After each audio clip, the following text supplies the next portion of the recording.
અમુક બહેનો એમ કે લાઇટ કલરની અંદર પ્રિન્ટ લાવો, અમુક બહેનો એમ કે ડાર્ક કલરની અંદર પ્રિન્ટ લાવો.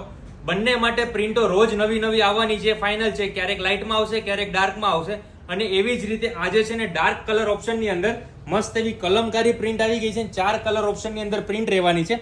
પહેલા કલરની જો વાત કરીએ ને તો મસ્ત એવો બ્લેક ને કોમ્બિનેશનમાં રહેવાનું છે, બ્લેક અને મહેંદીના કલરમાં રહેવાનું છે. પછી બીજા કલરની જો વાત કરીએ તો મસ્ત એવો કોફી અને યલોના કોમ્બિનેશનની અંદર પ્રિન્ટ રહેવાની છે. પછી ત્રીજા કલરની જો વાત કરીએ તો મસ્ત એવો છે ને ઇન્ડિગો બ્લુ ટાઈપનો કલર રહેવાનો છે, કેરોસીન બ્લુ ટાઈપનો કલર છે. અને ચોથો આ એવરગ્રીન એવો મરૂન કલર રહેવાનો છે. ફેબ્રિક 100% પ્યોર કોટન રહેવાનું છે. અને ફેબ્રિકની ફીલ ફિનિશ હું તમને બતાવી દઉં. તમે કહેશો કે કઈ રીતનું ફેબ્રિક આવે છે તો જોઈ લો. આ રીતનું છે ને મસ્ત ફેબ્રિક આવે છે. ટ્રાન્સપરન્ટ બિલકુલ નહીં લાગે. તમારે અસ્તર વગર બનાવવું હશે તો બનશે. કપડું પતલું આવશે પણ ટ્રાન્સપરન્ટ બિલકુલ નહીં આવે, આરપાર નહીં દેખાય એ રીતનું ફેબ્રિક આવશે. જો આ બધી પ્રિન્ટના તમારે ફોટા જોવા હોય અને ઘરે બેઠા ઓનલાઈન ઓર્ડર કરી મગાવવું હોય તો વોટ્સએપ નંબર સ્ક્રીન ઉપર આપેલો છે, એમાં અત્યારે જ મેસેજ કરી ઓનલાઈન ઓર્ડર બુક કરાવો. અને રૂબરૂમાં જો આ પ્રિન્ટની ખરીદી કરવી હોય તો શ્રીલાલજી ધ ફેબ્રિક સ્ટોર વિઝિટ કરો અને કોટન પ્રિન્ટનું અવનવું કલેક્શન જોવા માટે અમારું આઈડી ફોલો કરી દો. Thank you.